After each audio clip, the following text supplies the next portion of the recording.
The message came through at 7 in the morning, before I had even finished my first cup of coffee. The account has been flagged. An unauthorized access attempt was made. Please contact your financial advisor immediately. I read the text twice. Then I set my mug down very slowly, the way you do when you need your hands to stop shaking before anyone notices. My son had called me the night before, his voice careful and quiet, the way it gets when he is about to ask for something he already knows I will say no to. "Mum," he said, "Vanessa just needs a few months. It is a real opportunity. You know she has always wanted her own business. Just think about what it could mean for all of us." I had listened. I had said I would think about it. And now, the next morning, someone had already tried to get into Noah's college fund without asking me. I picked up the phone and called my lawyer. Let me go back to the beginning, because this story did not start with a text message. It started the way most painful things do, quietly, over years, with small moments I told myself did not mean anything. My name is Dorothy Callahan. I am 67 years old. I have short silver hair that my granddaughter's friends call cool, and my son calls aging gracefully, which is not the same thing. I live in the house where I raised my children, a 3-bedroom colonial on Birchwood Drive in Dayton, Ohio. The oak tree in the front yard is older than I am. My husband, Gerald, planted a rose garden along the back fence the summer before he got sick. He passed 4 years ago, and every spring when those roses bloom, I sit on the back steps and talk to him a little. Gerald and I did not come from money. He worked 31 years at a manufacturing plant. I taught reading at Riverside Elementary for 24 years. We were careful. We saved every month, not big amounts, but steady. And 12 years ago, when our grandson Noah was born, we opened a dedicated account for him. College, medical emergencies, a down payment someday, a foundation so he would not have to start from zero the way we did. That account had grown to a little over $90,000. My son Marcus knew about it. He had helped us open it. His wife Vanessa also knew, though she learned about the number only 2 years ago, during a family dinner where Gerald was still alive, and everything felt safe and permanent. Vanessa changed after she learned the number. Not all at once. Gradually, the way a room changes when someone slowly turns down the light. She is 39 years old, my daughter-in-law. She has long dark hair, and the kind of confidence that fills a room before she does. When Marcus first brought her home, I liked her energy. She seemed ambitious, which I respected. She had big ideas and she was not afraid to say them out loud. But ambition and entitlement look almost identical from the outside until they don't. The first time Vanessa mentioned Noah's college fund directly, we were sitting in my kitchen and Noah was in the other room watching cartoons. He was 6 then. She leaned against the counter and said, almost casually, "You know that money would go a lot further if it was working inside a real business, instead of just sitting there collecting low interest." I had looked at her and said, "It is not sitting. It is growing. And it is for Noah." She smiled. "Of course," she said. "I just mean there are smarter ways to build wealth." I changed the subject, but I remembered that conversation.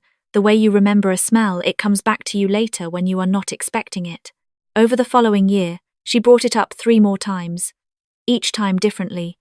Once framed as financial advice, once framed as family investment, once, very late at a holiday dinner when Marcus had had 2 glasses of wine, framed as, "Why do you trust a bank more than your own family?" Marcus never pushed back. He also never agreed with her, at least not in front of me. But his silence was its own kind of answer. Then last spring, Vanessa announced she was going to open a boutique. Not a plan, an announcement. She had already found a location, a retail space on Henderson Road, near the new development going up. She had a vision board. She had vendors lined up. What she did not have was money for the lease deposit, the inventory, the renovations, or the first 6 months of operating costs. She needed $120,000 to start. I heard this number at Sunday dinner and kept my face very still. Marcus looked at the tablecloth. Noah was cutting his chicken into little pieces and not paying attention to any of us. That evening after they left, I sat in Gerald's chair in the living room and I thought about the number. 120,000. Noah's fund had 90. I was not naive enough to think that was a coincidence. The next morning, I called my financial advisor, a woman named Patricia who I had worked with for 11 years. "I want to review the access settings on Noah's account," I told her. "I want to make sure I understand who can do what. and under what circumstances. She walked me through everything. As the custodian, only I had authorization. No one else could initiate a withdrawal without my written approval and my presence. She asked if something had happened. Not yet, I said. But I like being prepared. I felt better after that call. A little. 2 weeks later, Vanessa came to my house alone. Marcus was at work. Noah was at school. She sat across from me at my kitchen table, and I noticed she had dressed carefully, a nice blouse, her hair down. She wanted something. She told me she had done her research. She said the boutique would be profitable within 18 months. She had projections. She had comparables from similar businesses in similar markets. She slid a folder across the table. I looked at the folder, but I did not open it. I think you should be part of this, she said, not just as a lender. As a partner, you would get a percentage of profits. Noah's money would grow faster than it ever would in that account. I folded my hands on the table. Vanessa, I said, I respect that you have a dream. I do. But that money is not mine to invest. It belongs to Noah's future. I am holding it for him. Her expression shifted, just slightly. But I saw it. You are holding it from us, she said. I kept my voice even. I am holding it for him. There is a difference. She stood up, gathered her folder, and smiled in a way that did not reach her eyes. I understand, she said. I just hope you will keep thinking about it. She left without touching the coffee I had made. That evening, Marcus called. He did not ask how my day was. He said, Mum, why do you have to make things difficult? I asked him to explain what he meant. He said Vanessa had worked very hard on that proposal, and she felt dismissed. I told him I had listened carefully and given her my honest answer. He said my honest answer felt like a personal rejection. I did not argue. I had learned by then that arguing with Marcus about Vanessa did not produce honesty. It produced distance. And distance from my son meant distance from Noah. What I did that night, after we said goodnight and I hung up, was something Gerald always said I was good at. I thought 3 steps ahead. I called Patricia again the next morning, and I asked her to add an additional notification trigger to the account. If anyone attempted to inquire about, access, or transfer any funds, I wanted to know within the hour. She said she could set that up. She asked again if everything was all right. I told her I was being careful. She said that was why she liked working with me. 3 weeks passed. Things were quiet in the way that precedes something, not the peaceful kind of quiet, but the held breath kind. Marcus visited on Sundays and was polite but not warm. Vanessa did not come. Noah, who had no idea any of this was happening, ran into my house every Sunday afternoon and asked me to play Uno and eat my oatmeal cookies, which he claimed were the best in Dayton, and possibly the world. He was 9 years old and had enormous brown eyes, and took everything seriously, including Uno. Those Sunday afternoons were the reason I had put money in that account in the first place. Then came the morning of the text. I sat at my kitchen table, the notification in front of me, and I understood what had happened. Vanessa had not waited. She had gone to the bank, or called, or somehow attempted to move before I could think. I called Patricia first. She confirmed it. Someone had called the bank that morning posing as a family member and asked about the process for a custodian to authorize an early release of funds. They had given Noah's name, his date of birth, and the approximate account balance. I felt very cold. That is not a casual inquiry, Patricia said carefully. Someone researched that account. I thanked her and ended the call. Then I called my lawyer, a man named Stuart, who had handled Gerald's estate and whom I trusted completely. I told him everything. The conversations over the past year, the business proposal, the Sunday dinner, and now this morning's inquiry. He listened without interrupting. When I finished, he was quiet for a moment. Dorothy, he said, I want you to document everything. Every conversation, every date, every message, and I want you to let me add a legal restriction to that account, a formal trustee notation that requires my office to co-authorize any changes. That means even if you were pressured or confused or simply had a weak moment, nothing moves without me. I was not planning to have a weak moment, I told him. I know, he said, but this makes it official. And official is harder to argue with. I agreed. He said he would have the paperwork ready by Thursday. I did not tell Marcus what I had done. That Sunday he came to the house without Vanessa. Noah ran ahead of him up the porch steps. Marcus came in slowly. like someone carrying something invisible on his shoulders. He sat at the kitchen table after Noah had gone to the backyard with a soccer ball. Marcus looked tired. His eyes were red at the corners. "Mom," he said. "Vanessa signed the lease." I set down the dish I was holding. "She signed it," he continued. "She thought by this point you would have come around. She already paid the first month out of our savings account. There is not enough left for the deposit and the build-out." "How much did she sign for?" I asked. He told me. My stomach tightened. It was not a small commitment. It was a significant lease for a commercial space, 18 months minimum, with personal guarantee clauses. "Marcus," I asked carefully, "did you sign anything?" He looked at the table. She needed a co-signer for the personal guarantee. The landlord required it. He had co-signed. Without telling me. Without any plan for where the money was actually coming from. I sat down across from him. "You co-signed a commercial lease before you had the funding to support it," I said quietly. He rubbed his face. "We thought it would work out. You thought I would change my mind," I said. He did not answer. Which was an answer. I did not yell. I want to be clear about that. I did not raise my voice or say things I would regret. I had made a decision a long time ago, sometime during the years of teaching 8-year-olds how to sound out words, that the most powerful thing a person can do in a tense moment is stay steady. Children can feel panic. Adults can too. I said, "Marcus, I love you. I am not going to release Noah's college fund for a boutique that does not have a business plan I have reviewed, that was signed before funding existed, and that is asking a 9-year-old boy to absorb the risk." He looked up at me. His eyes were wet. "She is going to lose the deposit," he said. "We are going to lose everything we put in."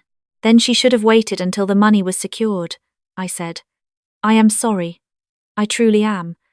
But the answer is still no." He left before dinner. Noah stayed a while longer, unaware that anything had happened, eating 3 oatmeal cookies and showing me a drawing he had made at school of a T-Rex playing basketball. I laughed at it and put it on the refrigerator with a magnet. After he left, I stood at my kitchen sink and looked out at the rose garden and thought about Gerald. He had been the calm one in our marriage, but not the passive kind of calm. The kind that comes from knowing what matters and not letting the noise drown it out. I thought I knew what he would say. The next few days were quiet. Too quiet. Vanessa did not call. Marcus sent one short text, saying he needed time to think. I answered that I understood and that I loved him. Then on Wednesday evening, something happened that changed the shape of everything. My neighbour, Carol, came over for tea. She is 71, sharp as anyone I have ever met, and she worked for 15 years at the county clerk's office before she retired. We have been friends for 20 years. She sat at my table and I told her everything, because some things are too heavy to carry in a kitchen alone. She listened the way she always does, with her hands folded and her eyes steady. When I finished, she set down her cup and said, "Dorothy, can I ask you something?" "Of course. Have you looked at their public financial records recently?" I had not. I did not even know what to look for. But Carol did. She pulled out her phone. She knew how to search property records, court filings, liens. She had spent years knowing exactly where to look for the information people hope nobody finds. It took her 11 minutes. When she looked up from her phone, her expression was careful. "Dorothy," she said, "there is a judgment lien filed against Marcus and Vanessa's property, filed 6 weeks ago. A lien." I felt the room tilt slightly. "For how much?" She showed me the screen. It was not small. It was not a billing dispute or a minor contractor issue. It was a significant outstanding debt, filed by a private creditor. Someone was already owed money. Before the boutique. Before the lease. Before the Sunday dinner with the folder and the projections. I sat very still. "That is why the boutique had to happen fast," I said, more to myself than to Carol. "That is why she signed before the money was secured. Because there is already someone waiting for money. And this was supposed to fix it quickly." Carol nodded slowly. "You need to tell your lawyer," she said. I called Stuart the next morning and told him what Carol had found. He confirmed it independently within a few hours. The lien was real, and it was attached to Marcus's name as well as Vanessa's. My son had a creditor he had not told me about. Stuart also told me something else. "Dorothy," he said, "the inquiry at the bank last week, we looked into it further.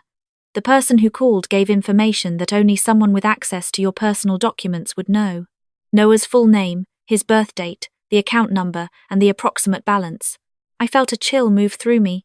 That account number is not public, I said. No, he said. It is not. The only people who had ever seen that number, besides me and Patricia at the financial firm, were Marcus and Vanessa.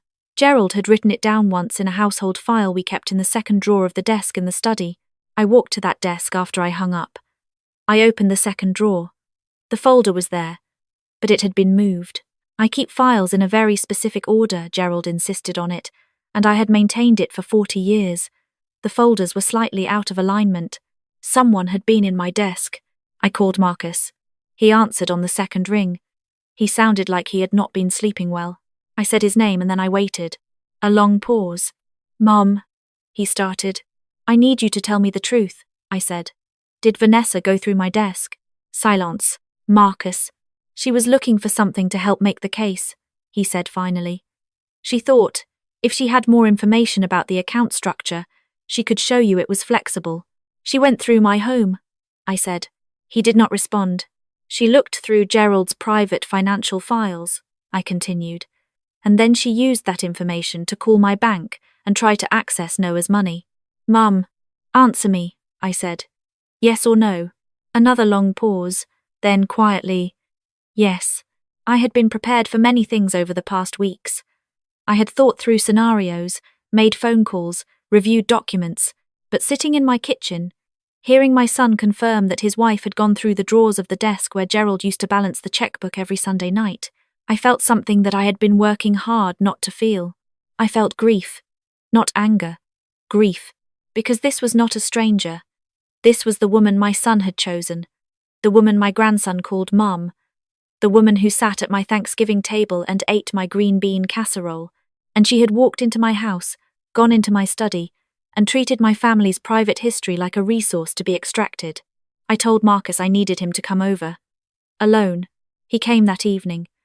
He sat at the kitchen table the same way he had as a teenager when something had gone wrong at school.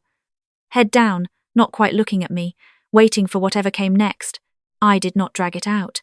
I told him what I knew. The lien, the bank inquiry, the desk.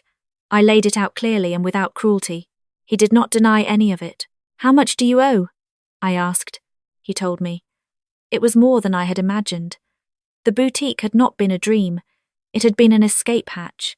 A way to generate money fast enough to satisfy a creditor who was not patient. Who is the creditor? I asked. A private investor, he said. Someone Vanessa knew through a business contact. They had borrowed money to fund a renovation on a rental property they had purchased 2 years ago. The renovation had gone over budget. The rental income was not covering the loan payments. They were behind. How long have you been behind? I asked. 8 months, he whispered. 8 months. He had watched me every Sunday for 8 months and had not said a single word. Why didn't you tell me? I asked. He looked up. His eyes were exactly the same as when he was 9 years old and had broken Gerald's garden lamp with a baseball and tried to hide it in the hedge, full of shame and the particular exhaustion of carrying something that never should have been a secret. Vanessa said you would take over, he said. She said if you knew, you would manage everything and we would never feel like adults. I looked at my son for a long moment. I would have helped you, I said. The way any mother helps. Not by taking over. By standing next to you. He put his hands over his face. I sat there with him in the quiet kitchen and let him feel what he needed to feel. Then I told him what was going to happen next. I was not releasing Noah's college fund. That was not a negotiation point. But I was also not going to watch my son drown if there was a safe and honest way to help him. What I would do, I told him, was connect them with Stuart. Not to protect myself from them, but to help them understand their legal options, what could be negotiated with the creditor, what protections existed, whether the boutique lease could be renegotiated or surrendered. There were paths forward that did not involve a 9-year-old boy's future. What I would not do was pretend this had not happened. The desk, the bank call, the months of maneuvering those things needed to be acknowledged honestly, and Vanessa needed to be the one to say so. Marcus nodded slowly. He looked hollowed out, but somewhere underneath it, also relieved, the way people look when they have finally put down something too heavy. What happened over the following weeks was not simple or easy or wrapped in a bow. Vanessa and I sat across from each other at my kitchen table 10 days later. She was not the same woman who had arrived with a folder and a business plan. She was tired and chastened and younger looking without the armor of her confidence.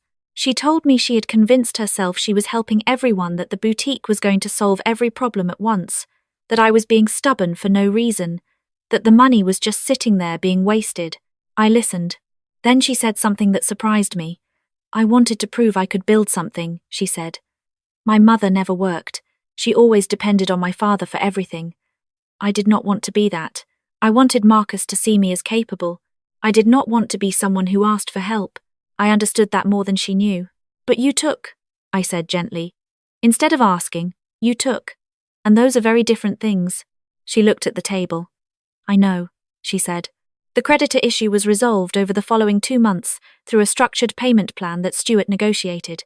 It was not comfortable. Marcus and Vanessa sold the rental property, took a loss, and used the remaining equity to settle the debt. They had to adjust significantly smaller vacations, tighter budgets, a lot of conversations they had been avoiding for years. The boutique plan was put on hold. Whether it would ever happen, I did not know. But Vanessa enrolled in a small business development course at the community college, the kind that requires an actual plan before a single dollar moves. She told me about it on a Sunday afternoon, briefly, in passing, the way you mention something you are not sure how it will be received. I told her that sounded like a smart beginning. She looked at me like she was not sure what to do with that. I understood. It takes time to stop waiting for an attack when you have been fighting so long. Noah still comes every Sunday. He is working on a new drawing series, now famous scientists as superheroes: Albert Einstein with a lightning bolt cape, Marie Curie with a force field made of molecules. He showed me 6 of them last week and narrated each one with the earnest intensity that only 9-year-olds can sustain. When he had finished and gone to kick his soccer ball around the backyard, Marcus came and stood next to me at the kitchen window. We watched Noah run after the ball in the afternoon light. You know what he told me last week? Marcus said. What? He said Grandma is saving treasure for when I'm a grown-up. He said he is going to use it to be a scientist. I felt my eyes sting a little. I kept looking out the window. That is the idea, I said. Marcus put his hand on my shoulder. Just for a moment. Then he went to make coffee. The account has not been touched.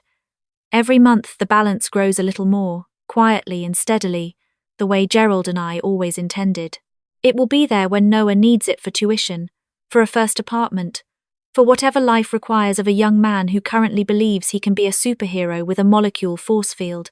I think about Gerald sometimes, when I look at the rose garden, about what he would make of all of it. He was not a complicated man, but he was a wise one. He used to say that the best gift you can give someone you love is not what they want in the moment, but what they need for the long run. They will not always thank you for it right away, he would say, but they will understand eventually. I held that thought through every hard conversation over those months. When Marcus looked at me like I was the obstacle, when Vanessa sat across from me with a folder full of projections, when someone stood in my study and went through my late husband's files, I held on to Gerald's words, and I stayed in my chair. Here is what I know now, more clearly than I ever have. Love is not the same as surrender. Saying no to protect someone is still love. Holding a boundary while your son looks at you with hurt eyes is still love. Refusing to let fear make the decision is still love. My daughter-in-law once told me I was holding money back from my own family, but the money was never the point. The point was Noah running across that backyard with his whole future still ahead of him, intact and safe, and waiting for him to grow into it. That is what I was protecting. That is what I will always protect. And the account stays locked, not out of spite, not out of stubbornness, but because some things are worth staying firm for, even when it costs you something, even when the people you love do not understand it yet, especially then.